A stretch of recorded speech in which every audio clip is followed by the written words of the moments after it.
ஒரு சிறிய கிராமத்தில் ராமன் என்ற ஏழை விவசாயி வாழ்ந்து வந்தான். அவனிடம் பெரிய நிலமுமில்லை, பணம் கூட அதிகமாக இல்லை. ஆனால் அவனுக்கு ஒரு நல்ல மனசு இருந்தது. ஒரு நாள் அவன் தன் நிலத்தின் ஓரத்தில் சிறிய ஒரு கொய்யா கன்றை பார்த்தான்.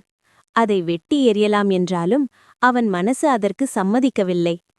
நீயும் உயிர்தானே என்று சொல்லி அந்த கன்றுக்கு தினமும் தண்ணீர் ஊற்றினான். தான் சாப்பிடும் சற்றே உணவிலிருந்து சிறிது சாம்பல், சாணம் கலந்து அந்த மரத்திற்கு ஊட்டம் கொடுத்தான். மழை இல்லாத நாட்களில் கூட தூரத்திலிருந்து தண்ணீர் கொண்டு வந்து மரத்தை காப்பாற்றினான். ஊர் மக்கள் சிரித்தார்கள். ஒரு மரத்துக்காக இப்படி கஷ்டப்படுறாயே.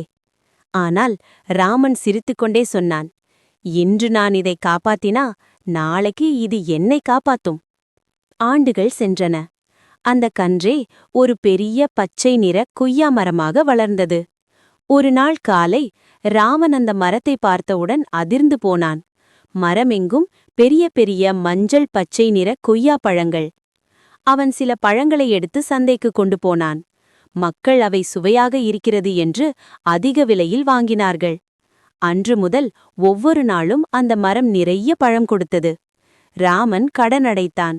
ஒரு சிறிய வீடு கட்டினான். குழந்தைகளை பள்ளிக்குச் சேர்த்தான். ஆனால் அவன் மாறவில்லை. இன்றும் அந்த மரத்தை தாய் போல் பார்த்து கொண்டிருந்தான். ராமன் அடிக்கடி சொல்லுவான், பணம் மரத்திலிருந்து வரவில்லை, நாம் காட்டும் அன்பிலிருந்து வருகிறது.